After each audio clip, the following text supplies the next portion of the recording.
je profite que mes enfants sont à l'école pour vous partager une petite réflexion. J'ai vraiment 5 minutes, ça va être court. Et désolée pour le bruit, vous devez entendre mon lave-vaisselle qui termine son cycle derrière moi.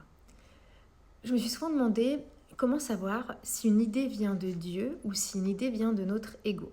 Et je trouve que quand on se pose cette question et qu'on a peur, ça pousse à l'immobilisme parce qu'on se dit que je préfère pas agir que de me tromper si je fais quelque chose que Dieu n'attend pas de moi.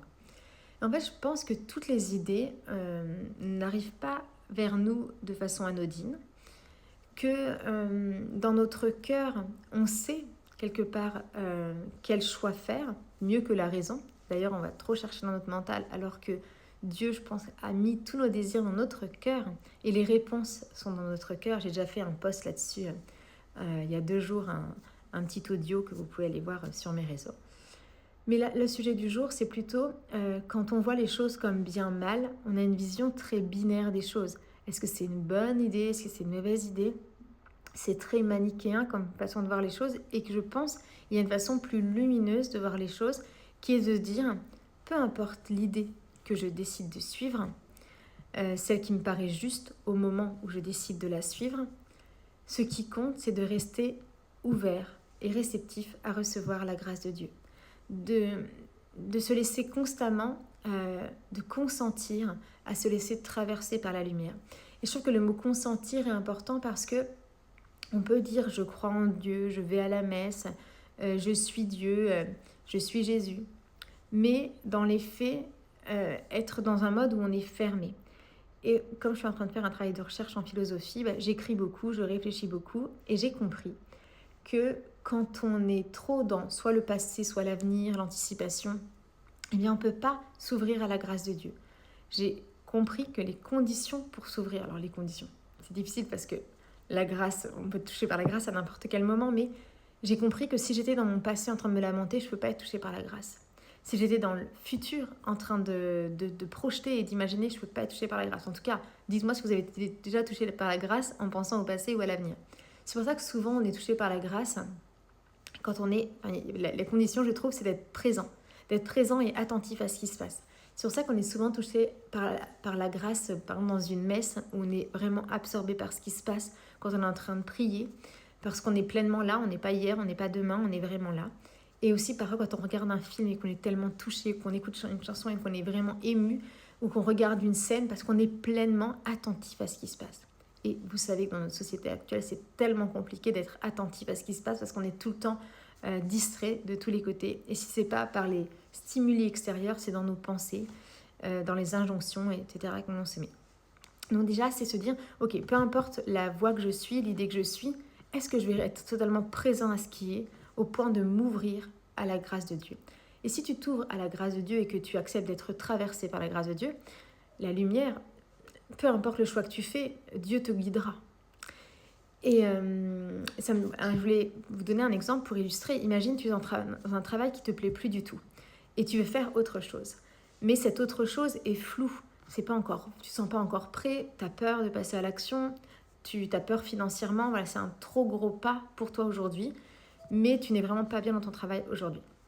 Bien sûr, c'est vraiment mal, tu peux te mettre en arrêt de travail pour peut-être burn-out si ton médecin le diagnostique, mais sans parler de ça, si tu n'as juste plus envie, tu vas y aller, mais peut-être que tu vas y aller différemment.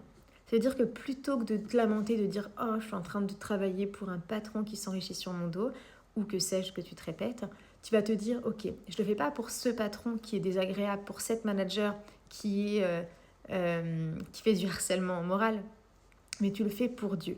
Dieu t'a mis dans cette situation.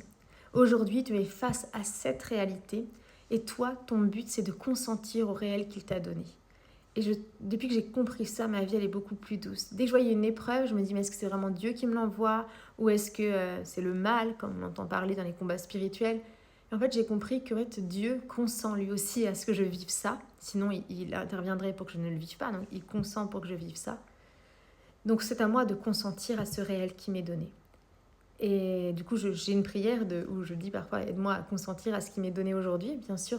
Et ça m'aide beaucoup de savoir que Dieu me le donne pour une raison, en fait. Et pas que je ne suis pas seule, en fait, dans cette épreuve ou dans cette situation.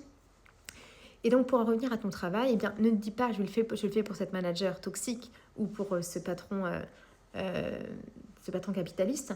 tu le fais pour Dieu. Dieu t'a mis dans cette situation pour que tu donnes le meilleur de toi-même. Et ça, je l'ai compris très tôt parce que, donc, si tu ne me connais pas, je suis psychologue de formation, je reprends des études de philo, de philo qui parle de la théologie de l'ordinaire, de Dieu, de Jésus, des enseignements de Jésus. Et quand j'étais étudiante, je travaillais soit dans un restaurant, soit en tant que caissière pour payer mes études. Et quand j'étais caissière, je me souviens qu'un jour, je me suis dit « Ok Céline, tu n'as pas envie d'être là, mais tu dois être là de toute façon. Donc autant donner le meilleur de toi. » J'ai vraiment compris que, dans tous les cas, faire la tête ou traîner des pieds ou pester toute la journée ou être dans le passé ou dans le futur, ça ne changeait rien en fait. Dans tous les cas, je devais être là. Donc autant tout donner à ce moment. Et je pense que ça m'a beaucoup aidée parce que ça m'a permis de me dire ok, je suis là, donc je vais être la fille super souriante parce qu'en plus je suis quelqu'un d'assez souriant. Je vais discuter avec les gens, je vais m'intéresser à ce qu'ils font. Voilà, je vais tout donner. Et vraiment, j'ai beaucoup reçu d'avoir tout donné dans cet instant-là plutôt que de fuir dans le passé. Et là, j'aurais été la caissière désagréable.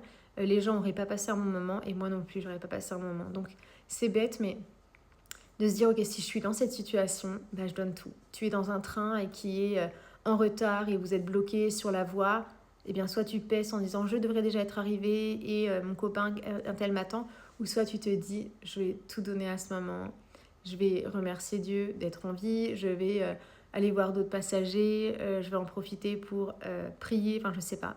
En tout cas, tout donner à cet instant, vraiment. Donc, peu importe l'idée que tu choisis, si tu donnes tout à cette idée, et si tu honores cette idée, tu es présent et attentif, et que tu te laisses traverser par la lumière, eh bien, ce sera divin, peu importe, même si pour toi, c'était une mauvaise idée ou une bonne idée.